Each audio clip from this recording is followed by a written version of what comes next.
Hi, Barbie. Hi, Barbie. Hi, Barbie. What's up, everyone? We have got a fully stacked lineup for you today. It was definitely a T-boy, wouldn't you say, Jilly? Absolutely.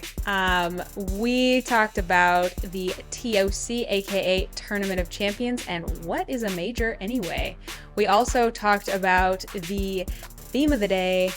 Spoiler alert, it's betting. Betting is coming, so get out your pocketbooks and get ready, and hopefully get ready for no cheating. But we have a stacked by the numbers. We're talking about the future of court building, as well as more of the numbers of betting and a couple other cleanup advice and cleanup kind of checks in that segment, as well as Dear Jilly B's tip of the day on her top 10 recovery tenets, the dogma of recovery. So with that, we are going to get into it and stick around because it is definitely the best one yet. You tune in now to This Pickleball Life. I'm K-Dubs and Jilly B is my wife. She's the pro and I've got the filler. She's sweet to me, but on the court she's a killer. Unadulterated and efficiently bringing you the best and worst things in PB. Tell your friends and stay for another. And no one loves us more than your mother. One thing's for sure, one hit and you're addicted. Grab a pile, grab a court, don't resist it. So click subscribe, let's go, let's get cracking. Theme song done, let's go, let's get laughing. This Pickleball Life. Welcome, everybody, to your favorite comedy podcast, masked as a pickleball podcast, where we discuss anything and everything, including pickleball. I am Kristin Walla, aka K-Dubs, pickleball enthusiast, Duper 4.09, which hasn't changed since I can't play pickleball, as well as the founder of PB Gods. And here with my co-host, It's your girl, Jilly B, also known as Jill Braverman, former CEO of Duper, Chief of Staff of Major League Pickleball, and current top 25 in the world pro pickleball player, and most importantly, co-host of This Pickleball Life podcast. as well as member of the New York Hustler, baby. Hustler, baby. Oops, I should never attempt to sing, much less when I'm sick. Actually, it's the opposite. You've never sounded better, smelly cat. Let's go. Hope you watched Friends. So let's start with a quick catch up. We've had quite the week, minus pickleball. Where do we begin? There's been a lot of talk about Hurricane Tyra, my Dubs partner, but right now it's all about Hurricane Hillary. Hillary hasn't been in the news so much until the last week. We don't usually get a lot of hurricanes here in Southern California, so it was quite the talk of the town. People were buying sandbags, preparing for those 3 to 4 inches of rain, and it didn't disappoint in that it was kind of scary, but not so scary that everything wasn't just. So we live in Indian Wells, the desert of Southern California. If you don't know where that is, think Palm Springs and add 15 And if you don't know where that is, think Coachella Music Fest. There you go. And we had 1 year's worth of rain in 16 hours. And so Kristen and I were watching the water level rise in our pool slowly, all the way until it made it to the coping. Yeah. And we were like, okay, We got one Googling. gimp and one sickie over there. Yeah, We're like, I'm oh my sick. God. She's a gimp. And we're Googling how to like reverse siphon pool water using a hose. Because, Like, is this house set up for drainage? yeah, that pool was going one direction. It was flowing straight into our living room. Yeah. So luckily it didn't come to that. We had the bush fall over in front of our front door, and a couple of our other bougainvilleas dismount from the wall. But the pool did not overflow. It is very dirty, and we had some minor water come through like a hole in the wall in our garage. Well, I went to go check on a couple friends' houses, like in the eye of the storm. No, actually, isn't the eye of the storm calm? Yeah, there's Okay. no telling. Wrong The analogy. wing of the storm. In the most intense part of the storm, when the winds were like 50 miles an hour, and I was out on the roads like a crazy person because I had to check on 2 houses in our Okay, community. let's be clear. out on the roads has In the some heavy community. air quotes because those roads were within our gated Yeah, community. So yeah. don't get the wrong idea. She was But like not the out there car is on the shaking, highway. I'm dodging palm fronds. Yeah, And there there were were a a couple lot of times palm where I'm like, a fronds. tree could like fall on me right now driving. What am I doing out here? Absolutely. Anyway. Luckily, the only tree that fell was on your sister's window. Yep. We did have one broken window, and it was our sister neighbor. So Also, I feel like all the is way well. we're talking about this tropical storm is like all like people in Florida are like, "Oh my God, You know what so this what? It is? was a storm, 50-mile-an-hour winds, that's nothing." And it's the way that people talk about earthquakes who aren't from Southern California. Our friend Uh-huh. Lana is in Los Angeles and she's like, "I felt a Felt 5.5 a earthquake." I'm like, tremor. "Don't wake me up unless it's a 7." You know what I mean? Like I I'm so was used to it. I was actually gonna say it's the way people in like small town America talk about traffic. It's Mm. like what LA just considers congestion. Anyway, so not to dismiss anyone out there who did have any kind of disaster happen. I'm sure there are some homes that got hit harder than us. The interstate was closed in some Oh portions of yeah. Rancho Mirage. So yeah, not ideal. But happened on a Sunday, right? Monday we're back to like blue skies. It's like the nicest weather ever for an August in the Ever. desert because it's not even 90 degrees. Worth it. No, I'm just So kidding. yeah, actually, even more frustrating to not be able to play pickleball for me. Aw. But all good, all good. Making swift progress. 2 more weeks of crutches. It'll be over soon, and happy that we could be there for our neighbors Yeah. and get back to normalcy. So the hurricane has come and gone. But you had another torrent of flurry on the tennis court this week. Tell us about the match versus Coco, not golf. I have The a 7-year-old version. 7-year-old 6 at the niece. time. Yeah, 6. Yeah, Just she's had a 7 birthday. now. Last week she was 6. And I was warming her up for a tennis tournament because, of course, hello, she's a Braverman. Well, that's not her last name, but Got the blood. genetically, she is absolutely already playing tennis tournaments at 7, 6, and 7 years old. So I warmed her up for her match and legitimately could barely hit a tennis ball. For those of you that don't know, I played on scholarship at Pepperdine University, which was a top 16 D1 team. Played number one singles and doubles there by the time I was a junior. As did And Coco's mother. as did Coco's mother, my sister Natalie, and my future doubles partner. More on that later. And legitimately was like, couldn't hit a forehand. I kept like hitting the ground with the racket. It's like it felt like egregiously long compared to a pickleball paddle. Like swinging a 10-foot baseball bat out there. And like I got hit, like Coco literally nailed me when I was at the net. My 7-year-old niece nailed me, and it hurt worse than I've ever been hit with a pickleball. Definitely, Yeah, it should. 100%. Pickleball stings, but like a tennis ball bruises, like hurts your bones. And so at one point we start to serve, and I hit a few serves, which was my best shot in tennis. And my 7-year-old niece says these exact words: "Oh, good. Your serves don't suck nearly as bad as your ground strokes." And all I could say was, "You're right." She was right. Oh man, that is so great. Yes, Coco.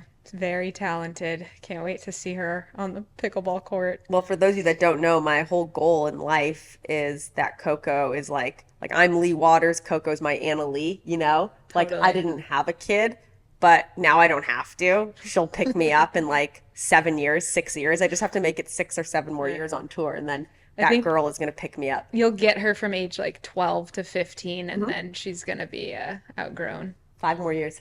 You're gonna be outgrown, I should say. Yeah. Anything else besides that on Coco? Or do you want to get to the mama bear? Well, Coco's mother, aka my sister Natalie, and I had a big match against Christine McGrath or Trifinovich and Jeannie Arakina. And I was fully expecting to get decimated with my sister Natalie in that match. And we brought it home. You held your own, huh? We won. We won 3 out of 5. At one point, Christine said to Jeannie, all right, so here's our problem. We're playing rec play, and those two psychos are playing like it's a major tournament. Little did they know it is a major tournament for Naki as far as the scale of things she's done. It's literally like the most high level pickle she's seen. So Naki was definitely nervous going into it, and I think it proved like, yeah, we can do this. Like my backhand roll dink and her forehand roll dink, it's really cool that all the things I lack, she kind of has, and vice versa. Like it's kind of a little match made in heaven, and we're gonna put it to the test. We're gonna play Jeannie and Rachel Retker this Friday. nice. We're gonna play Dan Ridditti. Natalie's gonna get a little lesson from Dan, and he's gonna give me some advice, and he's gonna bring someone. And then Sunday we've got two like 5-4 boys to play against in Newport. Oh, super fun. Super fun. Yeah, I do think that there's definitely something there. It'll be interesting to see. Jill's theories on Naki are that she still has like 70% room to grow. I think she's And at 30% potential. yeah. Yeah. So 70% left. And Naki thinks she's the exact opposite. Natalie, we call her Naki. She thinks she's 70% there and she has 30% to grow. So I guess I should put my money on 50-50 and I'll be golden. There you go. But yeah, I think even if Natalie only got 30% better, she would definitely be A top 20 formidable female, top 30 female. female on her own, let alone just as your support player. And there's no one else in the world that is going to play that role better than the nacho taco cheese queen herself. Naki, aka Natalie Rainey. So yeah, we'll keep Make you it updated rain, on our Rainy. How many nicknames Ooh, can make we it give rain, her? rainy. So yeah, we'll keep you guys updated on if we kill ourselves or not this weekend. Yeah, I saw Mary Brasha did finally release her first pod and was talking about what it's like to play with her sister. really? I believe that their key to success had something to do with ice cream. Not exactly sure, but I think we can make that happen. Well, speaking of sisters, we played the Kawamotos in Tournament of Champions. I just got back Right. from Brigham City, Utah, and TOC. I left with a little souvenir of it's a C word, not COVID. I got a cold, so you can probably hear it in my voice, and wish I could blame that on losing to the Kawamoto sisters. But Bobby O'Shear and I played for our first time together. I thought we actually did pretty well. We were coming back in the second against the Kawamotos, but it's a tall task and a tall order to beat them with a first-time partner. I think that team is a top 5 women's doubles Absolutely. team in the world. It's like kind of playing against a wall. Every single ball comes back, and something they do that everyone listening at home can really learn from is they just move so well together. And you can call it ESP, you can call it training together, you can call it being partners together for their entire careers. They're up and they're back and they're in the midcourt, but they're never separated. I so rarely see them separated. Maybe just Jade a little bit forward as she starts to come in, and Jackie just a couple steps behind her, but it's really minute, and it's inspiring, and it's something I want to work on and get good at with my sister. Is just that like Well, ESP style moving together. yeah, you talk about moving together, obviously, is physically important, but mentally moving together, I mean, there's so many different approaches to style and strategy in the middle of a tournament, let alone any one game, and having a partner where you truly believe that what you two are trying to do, whether that's like dink more to this person or go slower or go faster or speed it up first or only counter, like that, I think you talk about more than anything. I mean, this wasn't in our notes per se, but you talked about that a lot on Sunday or Saturday rather this week with James and Tyson. How it looked like they had one strategy going in the first game, and then they must have decided to change that strategy in the second game and pulled out the win. Yep. So, sometimes you may not agree, but being able to find that place with your partner where you at least both are trying the same thing at the same time, Yeah, totally. so crucial. I really think Bobby and Especially I, at with high a level. few more reps under our belts, could be really good together. We have really similar on-court personalities, fiery, but like smiling and laughing Totally. the whole time. So it's just a joy to play with people who have such an obvious love for the game and a passion for the game and Absolutely. are having fun, Yeah, and what did you say also about DJ, Mr. Darian Young, right? So being played with the obviously kind of a man of the hour, DJ, coming off of his win against Ben and Colin Johns. Um, and I just that was stand, prior to the ankle or Achilles injury. yeah, So no asterisk. no asterisk. I stand by what I said before getting on the court, which is he's just one of the most talented, artistic players. I can't even Artistic. Love imagine that.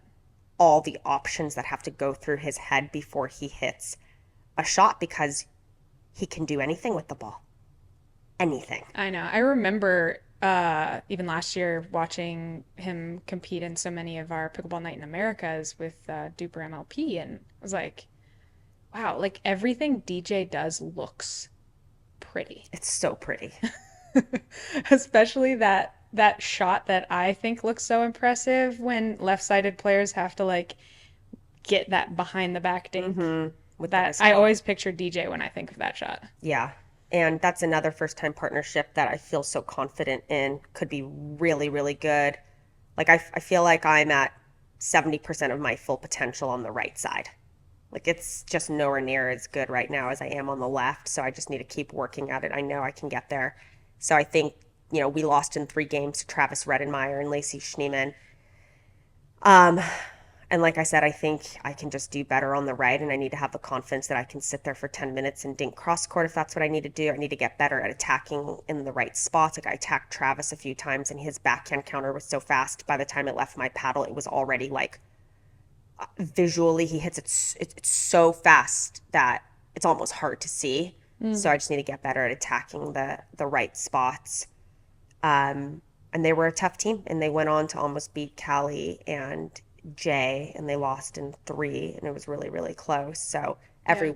week in, week out, there's parity. I heard Riley Newman talking to Hayden in the player lounge. We were all kind of sitting together, and he was like, Riley said there's no easy matches anymore. And that's something Tom Dundon had said to Ben Johns. Like, yeah, the draws are going to get a lot harder now that the tours have merged. Get ready to have like tough first rounds. Yeah, totally.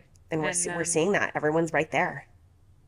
So Absolutely. what does it come down to, right? It comes down to strategy, shot selection, and partnerships. Like Cohesion. knowing what you and your, like Synergy. having a plan with your partner.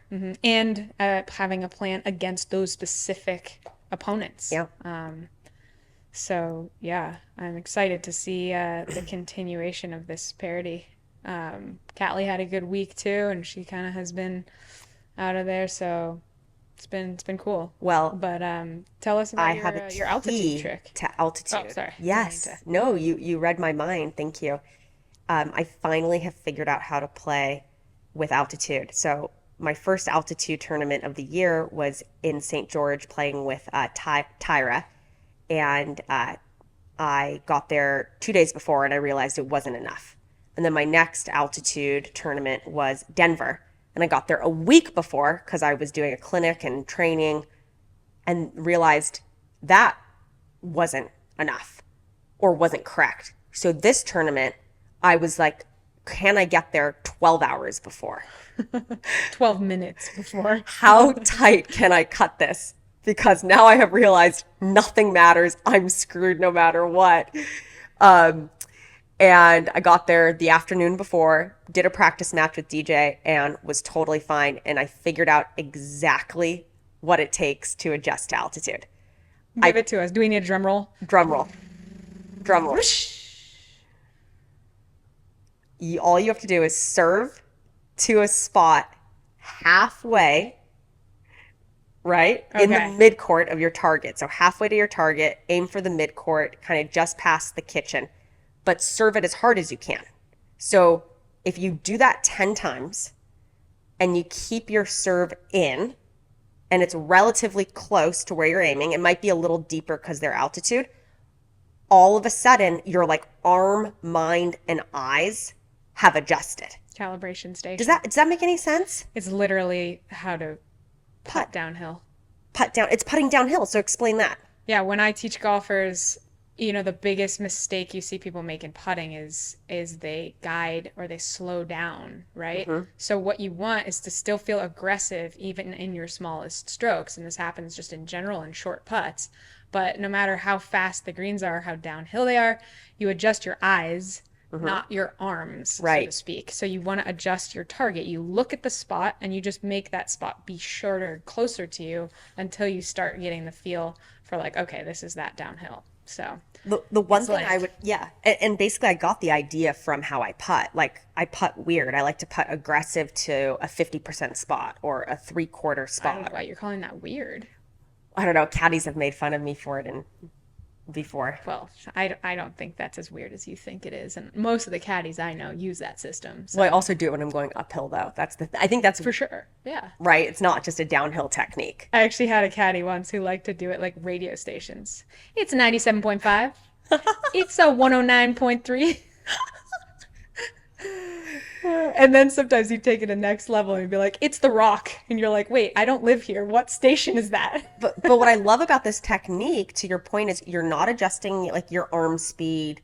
You're not You're you're feeling like calibrating. yourself. Yes. Just to a different position Yes, you're in your head. calibrating, not adjusting. You're not modifying. And I think how I've tried to attack altitude in the past has been modify, adjust. I have to make changes. No, you don't have to make changes. You need to calibrate your eyes. You do you to a different place. Exactly. Do you to a different place. And when I was talking to my sister Brandis, I reached out to, who was the best tennis player out of all of us.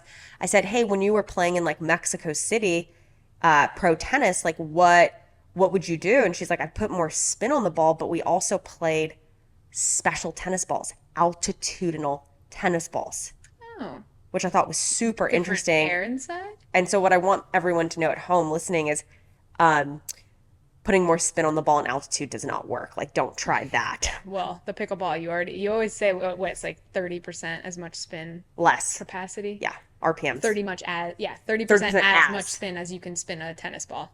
And growing up in altitude and golf, you also don't slice it as bad. So it's kind of the same thing. It's like you don't have to worry about your curvature as much. And all of you out there in Colorado who still slice it that bad, you are that much more impressive.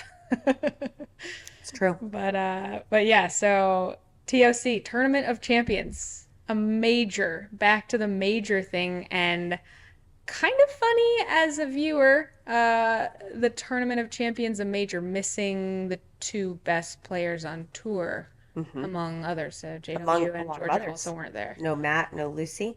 Yeah, so what is a major anyway, and what would you do if you were in charge of the PPA to make majors feel more major? Yeah, obviously right now you just nailed it. The majors aren't feeling very major. So what are some techniques and tactics the tour can use to make the majors more meaningful? Well, one thing that I always found interesting was when I was working at MLP, the players would describe Major League Pickleball as, in their mind, the majors. And Steve Kuhn in early pitch meetings would say, oh, how are we different?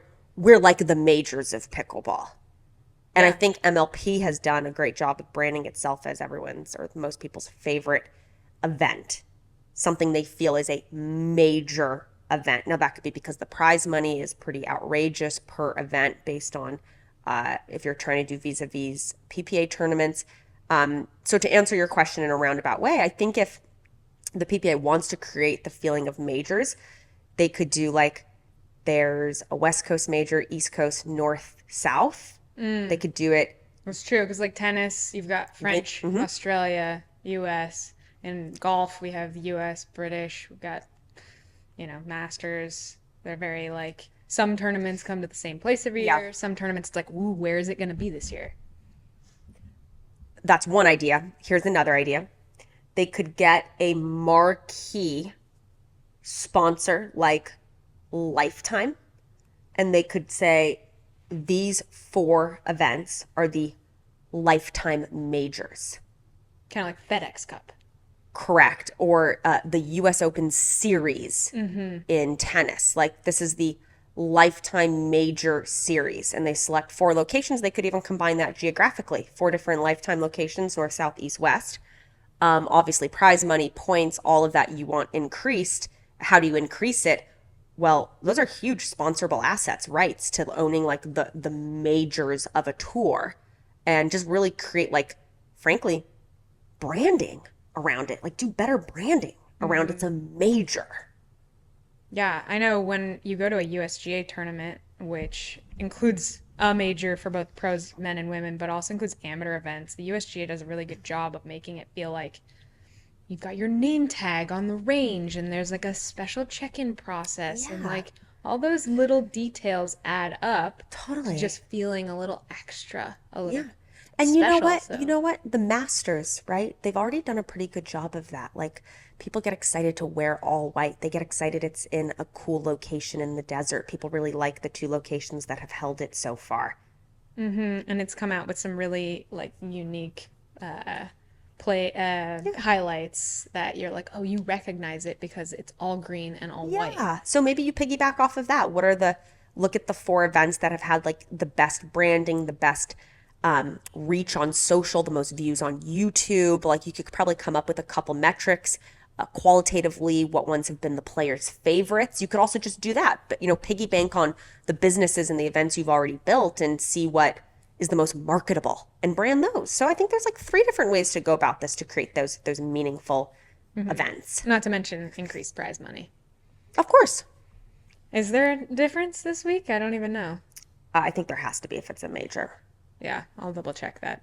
Pop it on the screen so we won't look like total idiots. It's just me. So yeah, so that was TOC. That was Brigham City, Utah. What did your conversation with Riley about the this right side left side Oh yeah, we were just having a sound we were like? just having an interesting brief conversation on having a female play the left side and how impactful that could be. He was saying, yeah, if you've got someone really long like you and you're on the left, you can Ernie really easily. So you're putting a lot of pressure on the girl to have to hit this perfect shot that isn't so far in the middle where the guy can come in with his backhand and flick it, and it's not on your line because you're going to Ernie. And then someone like you with a two-handed backhand can roll it so easily behind the guy. So he was just saying like, yeah, he likes if it's the right type of girl, putting her on the left. If she's got good hands, have her out hands battle the girl in front of her, have her roll behind the guy, have her Ernie the girl, and those three things are going to create a situation where the girl just feels so much pressure she's popping up balls in the middle. Right, right. She has a very narrow target area. And I think that is why I love playing the left so much. Like those patterns are just so self-evident to me. And then I was talking to Kyle Yates briefly on text message too to get his opinion. He was like, "Yeah, like I agree with all of that." Totally. And Kyle, one of the best right side guys in the game who could play anywhere. Former goat. It's gonna be exciting. And I just think that's cool to have a team where you can threaten them both ways. Like, get used to me on the left. Wait, I'm over here on the right. Get used to me on the right. Well, I'm over here on the left. And just being able to put yourself in front of whoever you want to be in front Yeah. of, right? Yeah, and I think if you're watching this at home, take some of that into your amateur game. Don't be scared to switch sides. Don't get into a paradigm of, well, I have to play here, or this person has to play here. Be flexible, be amenable to creating the best matchup to optimize the outcome you want, which is victory. The last thing I'd say on TOC is my sister was trying to watch our matches and was so frustrated that her 7-year-old daughter's tennis matches are live streamed, yet every single court is not live streamed in a professional pickleball event. And with gambling entering the sport, um, I can't help but wonder when that is going to change, which kind of leads us Yes. to our theme of this podcast. It's the theme of the day. Our theme of the day is betting on pickleball and betting in pickleball. And we're going to hit on some recent updates for both the PPA as well as the by the numbers section. We're going to hit on some more betting stuff. So, yeah, like live streaming obviously comes at a cost, but there are definitely low grade versions of Mhm. that as seen by the stuff that you're referring to with Coco's matches, at least there's no commentating. It's just stream. And we've even seen that with the PPA sometimes on the grandstand court where there's no commentary. But you got to think that that's coming And when the live betting scoring. I comes. know the live scoring app is.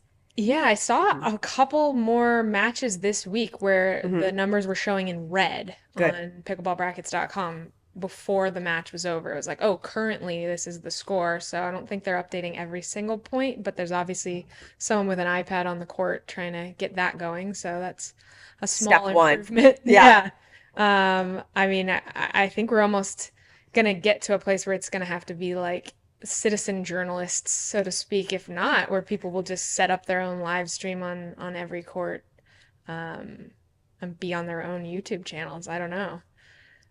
In my experience, the Wi-Fi is the trouble with doing that It's if you're true. not part of the actual That PPA. They that's have their accurate. own Ethernet going. But betting, we have discovered, is a $141 billion business annually just in the US Hmm. alone. It's like 1.4 trillion globally, which I thought was interesting because they also only estimate that the world of sports is like 145 billion. So the betting is like Hmm. quadruple that or Yeah. quintuple that in the world. And you have a history with tennis Yeah. of understanding the struggles of seeing gambling. Tell us a little bit more about tennis's history and issues. Yeah. So I just signed all this integrity paperwork from the PPA that, I promise not to gamble or bet on any type of sports from here on out, which is exactly the document I had signed when I was at Universal Tennis. Many of you would know as UTR. They started something called the UTR Pro Tennis Tour. So same thing as an employee there, not a player, but an employee. I affirmed that I would never, as long as I was employed there, gamble on any sport related event. And people don't know this, but tennis is the third most bet upon sport in the world. And it's that Wow. way because of a few reasons.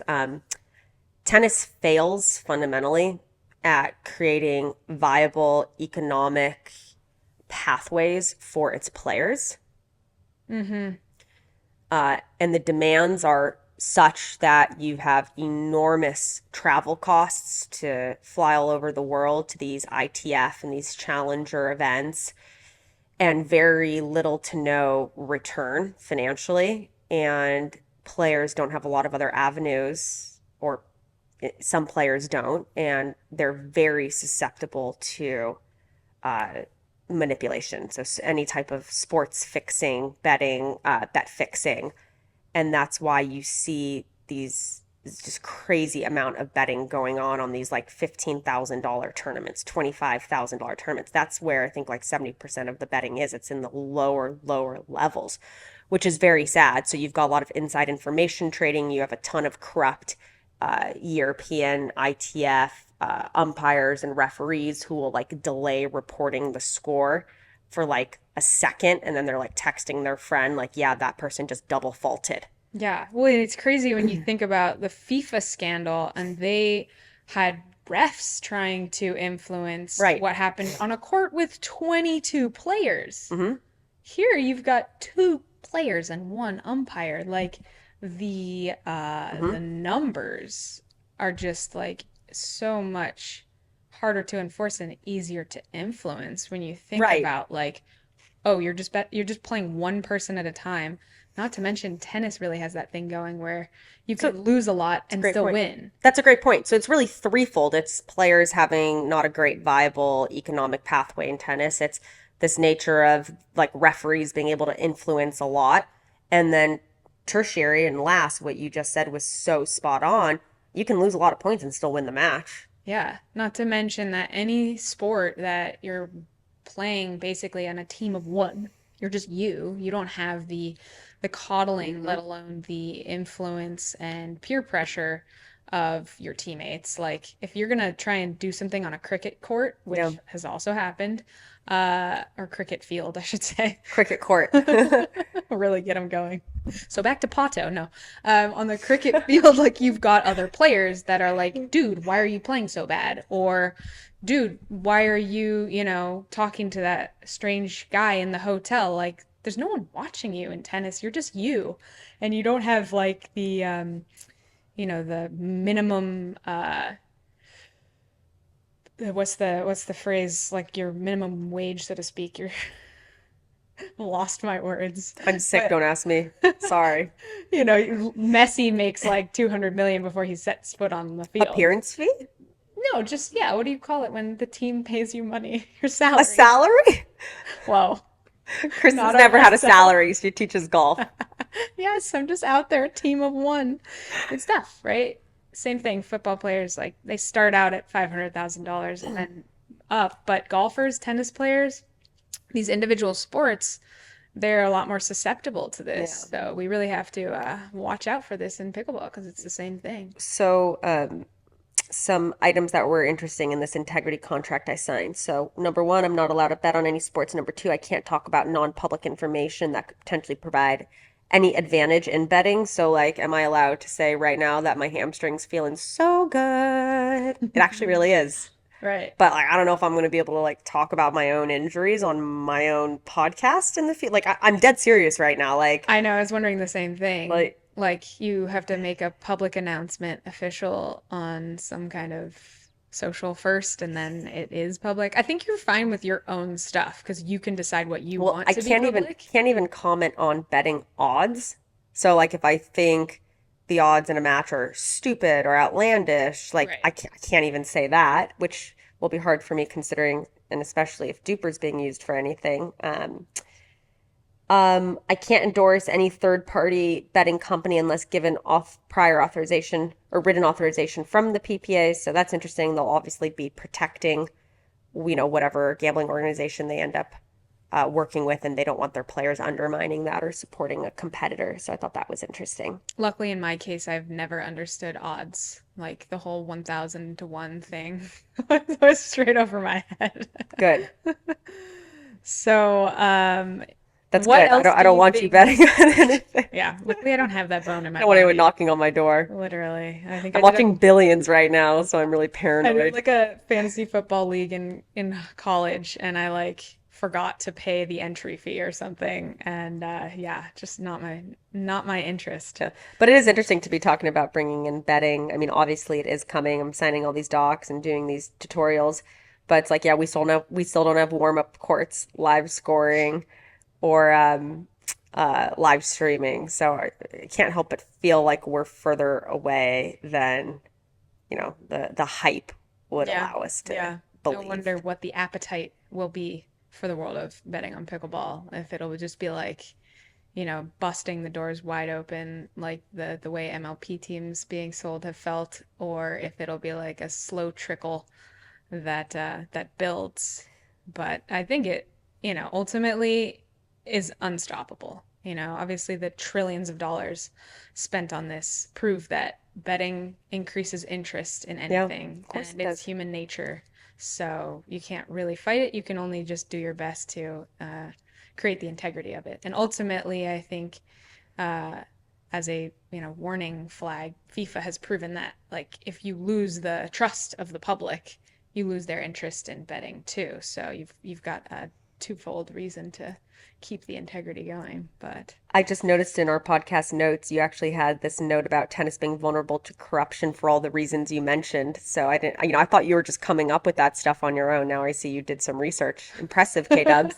is it more impressive that I didn't come up with it myself, or less impressive that I That's a good didn't question. come up with it myself? But You yeah, also no. you also have in here something you should share, this like third data point down about Not only is tennis the third mhm. most bet upon sport in the world, behind, of course, soccer, aka football to the rest of the world, and NFL, which is interesting to me because the NFL is only in America and it's still in the top three. Um, Yeah.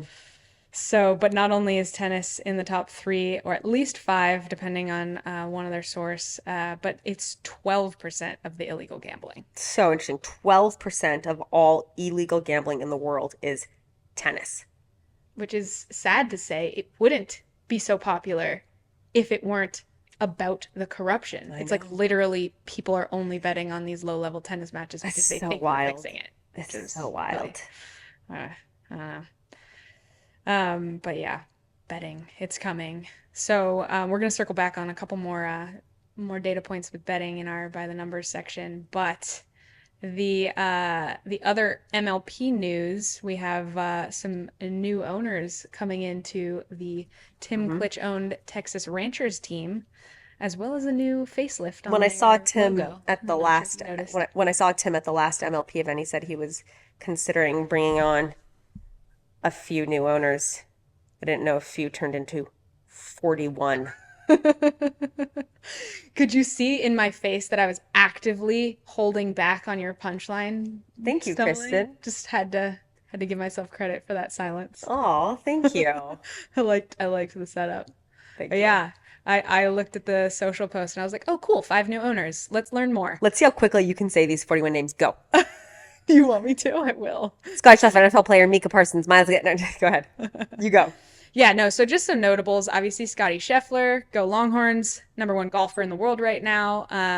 Zach Bryan is a popular singer. Kendra Scott, yes, the jeweler. We've got a ton of NFL players, which I don't know, so I'm not going to mention because I don't really watch football. And we have Taylor Fritz. I don't know if he was already an owner, Mm-mm. but bringing some tennis flair into there. Um, We've got the other Gronk, Gronk's brother. I believe his name is Mm. Gordy. We've also got the morning show host. I shouldn't say grew up with, but went through college with Bobby Bones. So really an interesting mix, which brings me to the question number one. How much did each of them pay? Right. Which I did some quick math and I have some Thoughts. projections, but Well, what do I you was want to just give going to your two say before cents? you get into that, if you Hmm. listen to this podcast, you know that we're so much more than just delivering you news. So if we're going to just be like, hey, you might have heard this, MLP team owner added 41 new owners, it's because we have a reason we want to talk about it, which is valuations. So walk Right. us through what you're thinking for this My thinking valuation. was the last known entity was the Frisco Pandas, formerly Clean Cause, now owned mostly or partly by the Dude Perfect YouTube channel dudes. And that was a $10 million investment. So if you take 10 million and divide it by 40, that's 250K. So perhaps each of these stakeholders threw in roundups 250, which kind of makes sense. I could see most of these players being like, "Yep, I will get in on the pickleball thing," and that sounds like a number I can't say no to. Well, it wouldn't be that 41 people put in I know it'd be like 250. 228 or Well, something, no, it but wouldn't even be that because then they'd own 100% of the team and Tim would own zero. true. So So it'd you be don't what, know what 125, but percentage we have no you don't idea. know what percentage that he's Yeah, he's and it giving could be up. that some of them own more of it than Of others. course. So, but my main point being that it wouldn't be surprising if whatever was totaled more than 10 million. Yeah, in terms of the valuation for the team, absolutely. But in terms of how much Tim decided to sell, whether that's Right, 10%, right. 20%, 30, like we have we can 49% only or sit here whatever. and pontificate. But Yeah, yeah, I would be really absolutely. curious at what valuation So those 41 people entered. the next question I have is, what is the perfect mix of owners? We've got A&R guys from Atlantic Records on the team. We've got NFL players. We've got golfers. We've got jewelers. We've got morning hosts. We've got people in the media. How do you come up with that mix of owner where you And get, why? yeah. And why are these people jumping in? Right? Like has anyone stopped to ask that? Well, I think a lot of people have, but I think that there's just so many people in the world that want to be an owner of any kind of sport. And how And can they do that for under yeah, hundreds of millions of dollars, totally. I right? mean, And I so here's an know, opportunity for people to realize dreams, childhood dreams, being a part owner of a potential major franchise. absolutely. So obviously, So I think that's driving it. that that obvious drive to be part of such a fun thing. I think, Hmm. especially for other sport professionals who have tried pickleball, they're like, I haven't felt this way since I was in kindergarten, like playing football for the first time or playing, skiing for the first time or Well, whatever. And they're just so eager to be a part of something that they can see is so addicting. well, and the opportunity to help And build something and to absolutely. help see it grow And help other pros. effectively and efficiently. I can speak for my team owners at the Hustlers, with LeBron James's team, super sharp gentleman Jason Stein, who has been with LeBron invested in major sports leagues, sports related businesses for quite some time, and just brings such a wealth of knowledge about how to help MLP grow, but really how to help the whole industry in a way that tennis never had. Tennis is so fractured, alphabet soup, and here we have these like brilliant minds: Mark Cuban, Tom Dundon, Hmm. Steve, Jason Stein, LeBron James, Kevin Durant, Tom Brady, like chipping in not dollars, not just dollars, but more importantly, the knowledge to make the sport grow and scale efficiently, not like tennis. Wouldn't it have been great if tennis had had a few of those minds on it? I know, especially golf too. Like most things start so small. Pickleball is just getting shot out of a cannon. And we live in the age of fame being shot out of a cannon. So it's like pickleball is its own social media animal. I know. It's like if pickleball were a social media profile, it would have 500 million Well, is views. it And is it too big to fail? right, right. Is Is it it too too smart many to names fail? to fail? Yeah, is it too coddled? It's like the definition of, human behavior and groupthink. So, Also, can you imagine working at MLP now and being in Ann Worcester's job, who is a strategic advisor focusing on owner relations? How many owners are she there now? went from like 12 300. owners to Yeah, no, seriously, what are there 127. now? Like over 100 owners. How many billionaires? Right. How many people who own sports teams or major stakes in sports teams? How many people who want to call her and tell her how to do her job? Like think about I being know. in that position right That's now and having to manage those egos, those opinions. Everyone has a good idea. Like it's good, but I have a lot of empathy for everyone there. I Like know it, it's interesting when you are a startup, you kind of feel like you have a certain so many impunity to masters like, though. hey, if we screw some stuff up, we're figuring it out. But now you're like, okay, You're under a no microscope. excuses. Yeah, Yeah. like they've got to We've got to have the act best major. social media and we've got to have the best, Hmm. camera work and we've got to have the best copywriters and the best sponsorship teams and yeah, it can be a lot of pressure. Speaking of a lot of pressure, do you want to get into the the uh the Corey thing or do you want to skip that Yeah, for yeah, another day? no, we have a New York Hustlers update. And I'm sorry, did we answer like did I cut you off in terms of like what's the best combination of team owners? Well, I don't think you did because I don't think I had a real answer per Okay, se, and what does but best I mean in do terms of like think building a brand, selling merchandise? Like what yeah. is best? We have to define All that. I would say is like, can you hit all the things? Hmm. All the attention of a celebrity from, various venues where there's going to be people who are obsessed with Zach Bryan but don't give a F about Kendra Scott. And there's going to be Yeah. people who are like, oh my God, Bobby Bones, I love you. And other people are like, who's that? I don't live in Well, Austin. at what point will pickleball lack this like current desperation it has for legitimacy? Have you ever noticed that like every time these big names come into the sport, there's these like massive announcements, the whole sport rejoices. We're all like, "Oh my God, so and Drew so Brees and Tom invested." Brady. Like is there going to come a day in 6 months where we're just like, Like, yeah, "We're the Pope pickleball. We don't need invested. to Obviously, the justify Pope anything to invested. anyone." Obviously the Catholics got to get their hands on this pickleball thing. Did you say obviously the Pope invested? Oh my God. But yeah, I don't know. It's it hasn't happened yet. I think still people are like, "Oh my God, Eva Longoria." So, keep it coming. I think the next wave will be more of the Tim Klitsch thing, where he was the sole owner basically, as far as I'm aware. And now there's like 4 or 5 more teams that are just one person or just a couple people, and you're gonna Hmm. run out of teams, and then we're gonna have to have a whole nother expansion league, and we're gonna do it all over again. Yeah. So fun. But yeah, I know Um, Tom Brady's also invested in I think he's trying to buy the Raiders, or he already did, and he's part owner in another couple other sports. So I think it's like a Hide thing. your wife, hide your business, hide your sports team. He's coming for you. So yes, we were just talking briefly about the New York Hustlers, my team owned by LeBron, and how our general manager Corey, really has the worst job I think of any of the GMs in Premier or Challenger because, in his own words, right, if he wins and if we win, it's like, how did you not win?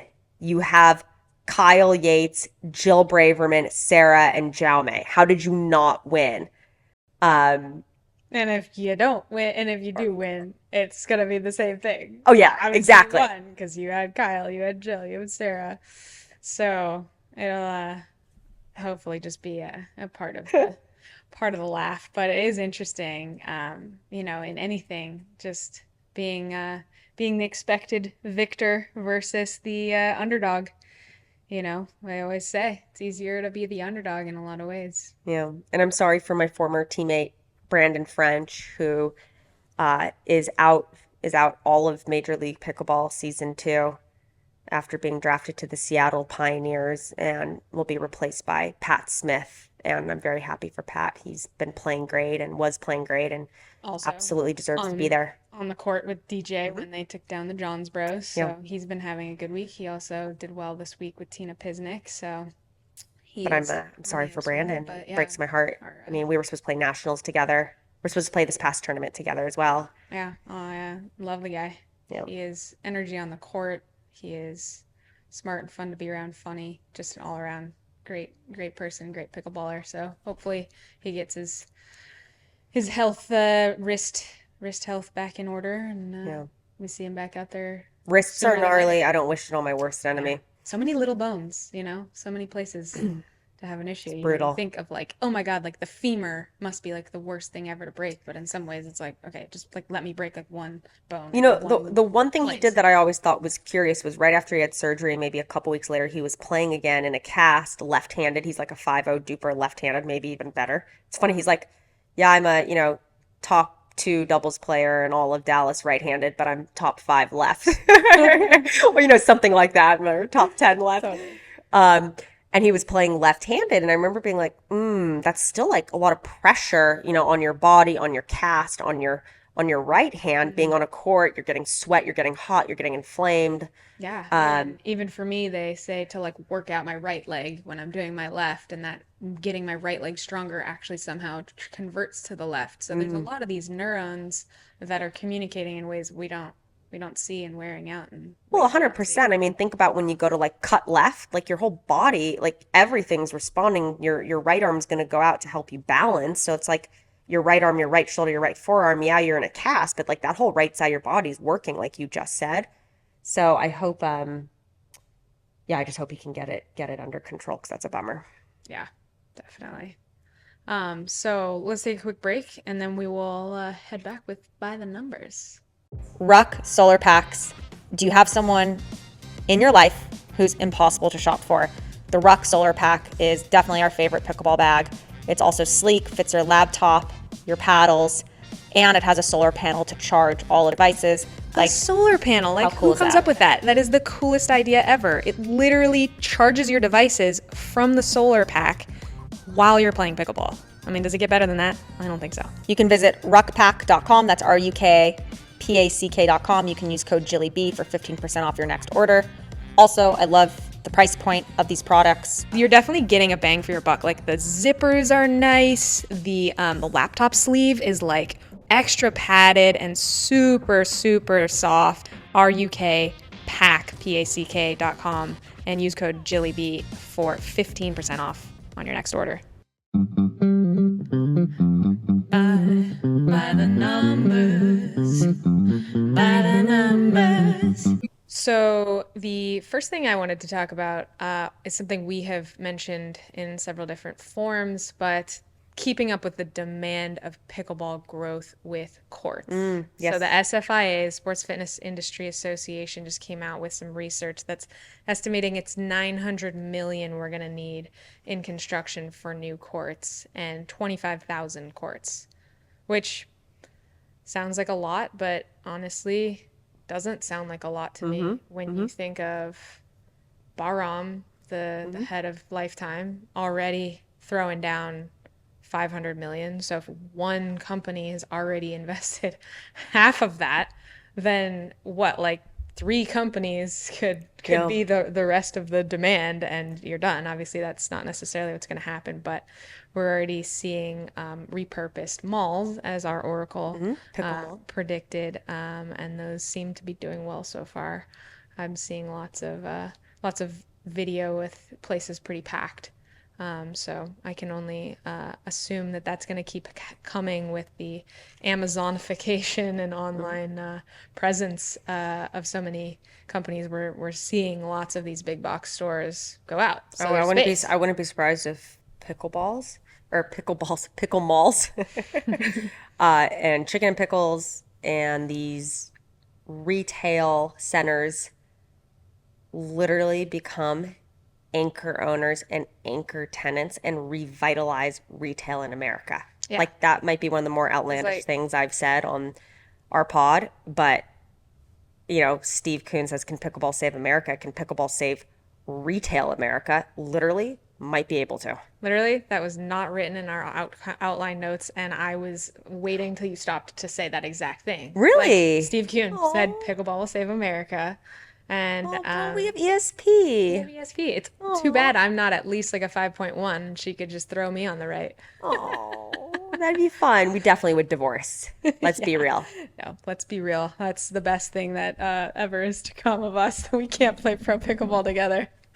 But yeah, so We can 25,000 barely courts. handle when one of us caddies for the other. Yeah, literally. But 25,000 courts divided by $900 million is about $36,000 a court, which I don't think it's that much. Okay, No, so you're wait. You're including- thinking of just the court construction. You have to Yeah. think also about the air conditioning, if it's indoors, the building, Well, I don't think this building includes air modifications. I don't think it's just per court. You have to think about all the miscellaneous ancillary costs around the court. So actually, I think that sounds pretty close. Yeah, I mean, I'm sure they actually put a lot of thought into how they came up with that number. But my only point being Lights, you that have when to you think look about lights. at certain parts of the country with public courts where they're not trying to also install a restaurant and a store. And the land lease, or if you're buying the land, like, yeah, 36,000 sounds literally spot on. That passes the gut check. If you're just doing court construction, Yeah, that's like 10 to 15. right. But as you average out, like, the other Yeah. facets involved, not to mention the parking lot, you got to Yeah. pave that. But So, what's but I think it interesting, sounds totally doable. well, what's interesting about that, I don't mean to steal your thunder if you were going to say this, that's 11 Walmart stores. That doesn't sound that big to me. Like, that doesn't sound like that unfeasible that Is as that a community regular we Walmart couldn't or do a that. super Walmart? That's funny. It's You a don't mini see many Walmart. regular Walmarts. Is this a Walmart town and market? But yeah, that definitely seems like And it's got to then be coming. following all things in life, the study finds that the largest cities in the US don't have enough courts. But of course, some of the smaller communities in Utah have like too many courts. So yeah, LA, New York, not enough courts. Totally. So Brigham pickleball City, once again. Brigham City, Utah, 1,000 courts. 10 courts for every girl. But yeah, hopefully this helps people, move to the areas of the country with more space just for the pickleball. I mean, I think that is also a positive. We have plenty of people living in cities. We could spread them out. Find the courts. I'm ready to build. Okay, ready? Oracle. Wow, maybe it's all the guafenicin running through my Hitting ya. system right now, but I'm seeing the G future. action. Oracle Jilly B seeing the future. Okay, ready for this concept? If Steve Kuhn doesn't do this, I don't know who's going to, but someone will. So, like, I'm going to call DR Horton or Lennar pickleball communities. People who literally move to a No place. golf course communities. Yeah, like a pickleball golf course community. Yeah. People probably thought the first golf course communities, people were psychos. Like, ugh, people are going to go buy a house because they want to play golf. They want to spend 4 hours a day doing the thing they love, and they want to have a drink and not have to get on a freeway. Yeah, that makes sense. For sure. And I'd they're going to be a argue member people of four spend of even them. more time on the pickleball court. Yeah.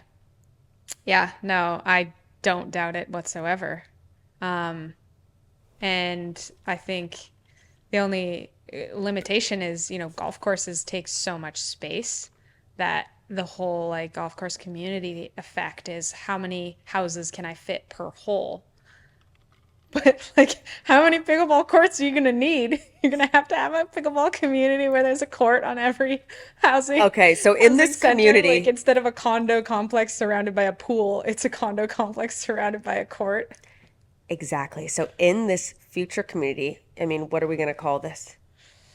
These pickle communities. Pickle Village. Oh my gosh, in these pickle villages, ready?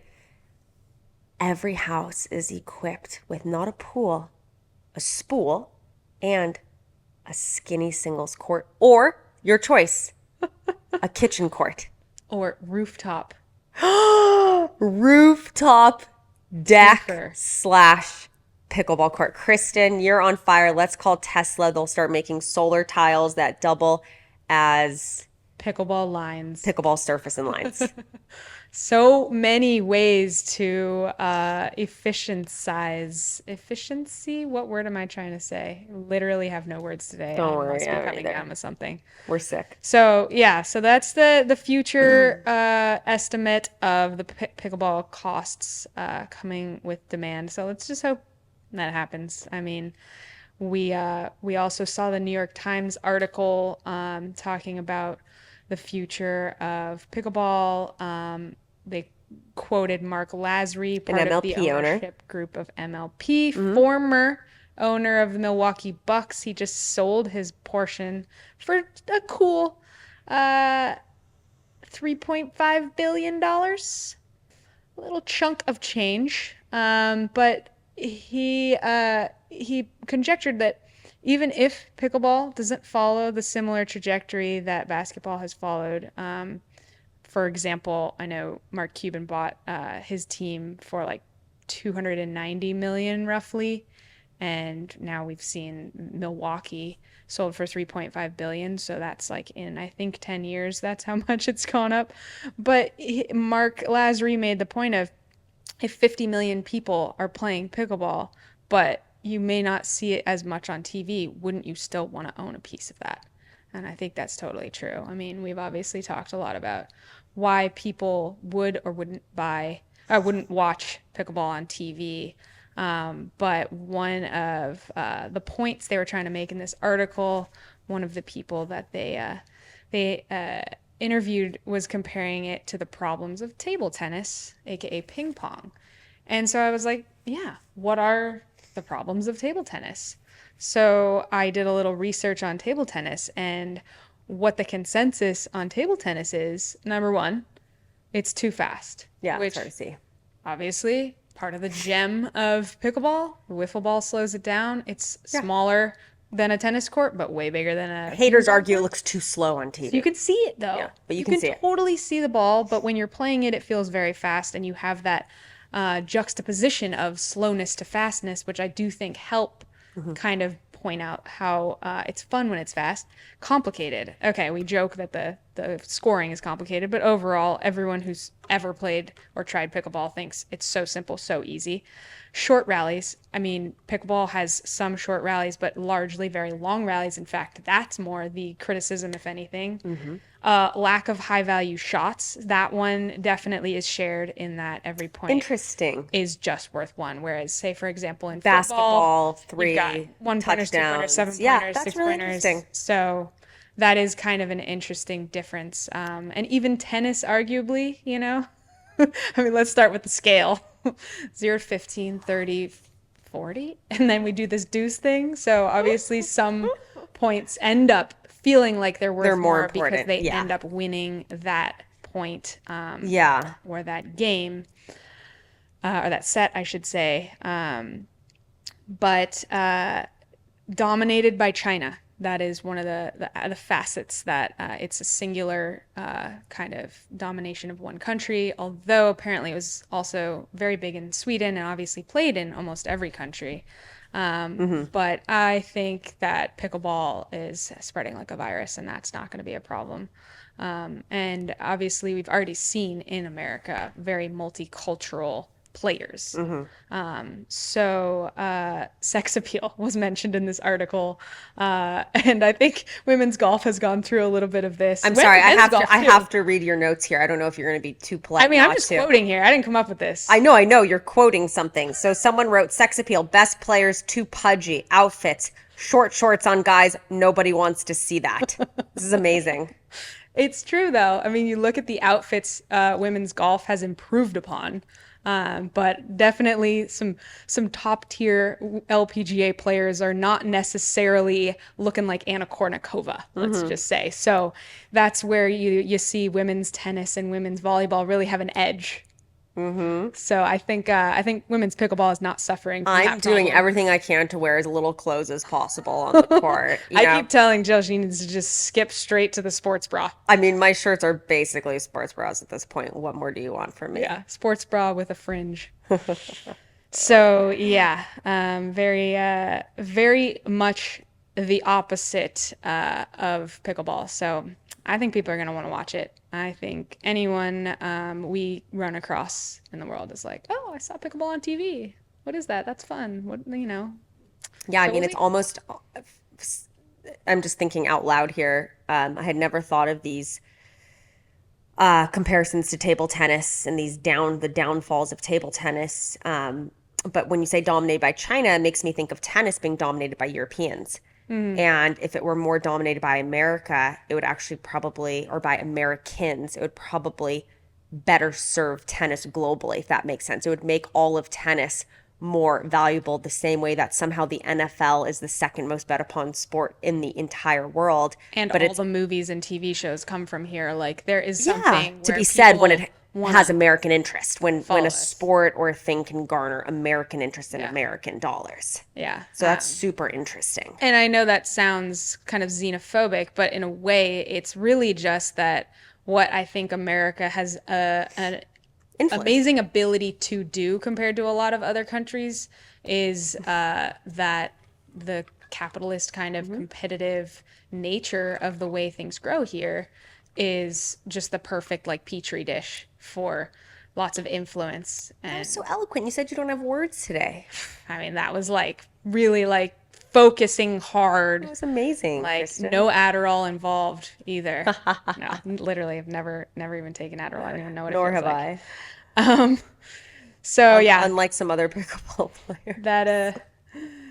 that is an interesting article you might check out. We'll put in the show notes that the New York Times put out, and definitely cool to see that pickleball keeps popping into the news.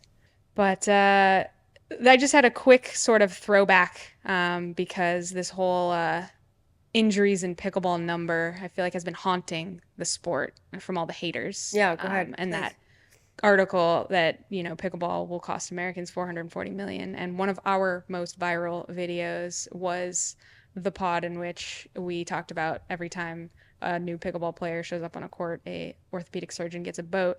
But I did a little research on the rest of the sports / activities, and you know what the worst offender is? Not totally shocking when you think about it, because we all know I know what you're going to say. motorcycles are really bad news, but just bicycles in general are the most dangerous thing you can do for physical activity. Interesting. Talking to you, Dr. Sapp. But yeah, bikes apparently cost us $23 billion in the US alone, compared to $440 puny million for pickleball. That is not much. Interesting. So pickleball is really a drop in the orthopedic bucket. Wow. Well said, K-Dubs. Holding this podcast together with all your research. Boy, too much time sitting on my tush recovering from knee surgery will create a beast, I guess. Speaking of recovery, should we move on to our recovery tips of the day? You know it.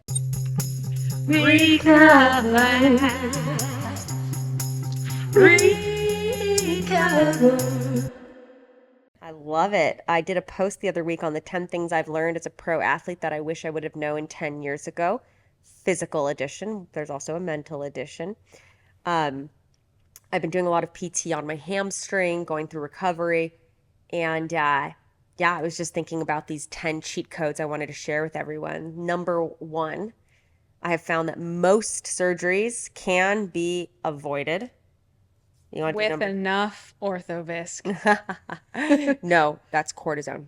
Do Yes, you want most surgeries, I think coming from my own perspective, and then I want to hear what you have to say on this, from the world of ACLs, which has been pretty much my only and repeated injury in life. A lot of people, especially in sports, just have this attitude of like, when you tear your ACL, you have surgery. And it's not true. Yeah. And a lot of people tear ligaments and don't even know they've torn ligaments. A lot of people tear a ligament and do enough physical therapy that they're fine without it. A lot of people tear a ligament, re-tear the ligament that they fixed, and then decide they're fine without it. So, I think all the people I trust in the world believe that you should at least try to avoid surgery until you can't, which is basically what I did until I tore my meniscus too. Yeah. But what do you think avoids surgery? Well, it goes with number 2. An injured muscle is a weak muscle. So the number one thing I've learned in this hamstring recovery is you almost like can't start PT too quickly. And I think a mistake I made was my first 2-3 weeks, I was a little bit more focused on just like rest, ice, beamer, heat. But like you got to get it going. You got to like wake it up. It's got to get to work. It's got to get strong. And you're always playing as an athlete and as someone injured, this like very intricate game of like The work right it out. kind of rest. Yeah, work it out, but don't re-injure it. It's like Right. such a fine darn line, but Right. you've got to work it out. Yeah, sometimes people think of rest as literally doing nothing, but rest is active rest. And even for me, straight out of surgery, it was like, make sure you don't leave your knee under a pillow where the scar tissue develops. And you make sure you're getting it straight. Make sure that you're doing quad sets where I'm just literally squeezing and releasing my quad to make sure my neurons are connecting. And there's a version of that for every injury. Totally. That, maybe very small movements. Remember the thing you were doing with your finger where you were like Life-changing. curling and Yeah. lifting, these tiny little things. The body is full of these tiny muscles that are sometimes compensated for, and that's what causes the injuries. So, number 2 was the injured muscle causes the weak muscle. Let's hear number 3. Wearable anti-inflammatory devices like Proband that I wear on my elbow. They also make one for your ankle and your knee. They can be absolutely game changing for recovery. And if you can make a $30 to $40 investment in giving your body a higher chance of injury prevention and recovery, like how are you not doing that? Yeah, I mean, it's really amazing with the Pro Band obviously helping tennis and golf elbow, but even the tiniest little effect of KT tape, KT tape. getting something touching the right parts of your skin and muscles that people are like, come on, this is like nothing. It's just tape on your body. Well, I was But it playing makes such a big MLP. difference. I was playing MLP San Clemente, and in my first match against Sam Query, he was literally making fun of me for wearing KT tape, and he was like, "Does that stuff work?" Yeah, every time I wear KT tape, I get asked. And I was like, "Yeah, it does." And he was like, "How?" And I said, "It literally tells your brain to like focus on that part of your body." Yeah, like, And hey, he pay basically was attention. like mumbo jumbo, and I was like, "Okay, that's good for insulting, you." but whatever." Like, I just tried to explain to you why it works. Yeah, I don't know. Like, I guess maybe he's just never had injuries in his career. Weird.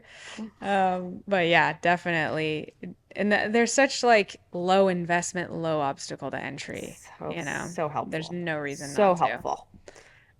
Number 4 is a foam roller and an inversion table can cure almost any back pain. I mean, how many people have we turned on to the inversion table? I know. That Literally thing game changing. is the definition of life changing.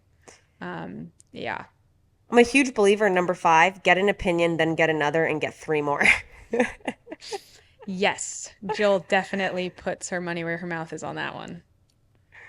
Emphasis on money. Number 6, most pain is referred pain. Huge believer in that. So help people understand. What Okay, so like my referred left hip was absolutely killing me, and my sacrum was out of place. And I have this exercise I do where I push against my right leg and then push my left leg down, and totally cures it. My elbow was killing me. I needed to strengthen some little muscles in my palm that I wasn't using. So I was like gripping my paddle so much with like my forearm and my elbow, but all of a sudden I strengthened my palm. So like that elbow pain's being referred from this weakness in my hand. Exactly. So to me, that's like a referred pain. And we always come back to the feet, the toe spacers, the shoes, right? The thing that touches the ground with every step. So many of our issues start from our gait and work their way up the chain. And you might be feeling neck pain and it's your feet. Yeah. So you got to start the feet.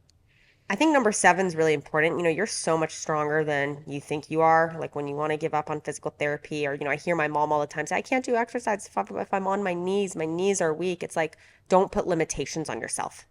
Yeah, totally. It's so, I was even thinking about this in physical therapy when you're pushing yourself next to a person. You're so much stronger just watching that other person going like, I can beat you, and doing sets. And I'm like, I got to get to 30 because he said 30. Whereas if I were just doing it at home, I'd be like, I'm kind of tired now, I'm done.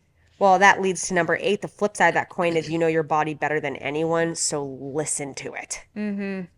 Totally. Yeah, that is the toughest one in some ways because we're all told that whole like push yourself, push through the pain, and like be the best you can be, and you're trying not to be a wussy. I know. You're like, actually, no, it really hurts in a way. I need to pay attention. 9 and 10 on the list are my favorite. 9 is you don't need equipment, money, or a membership to get strong.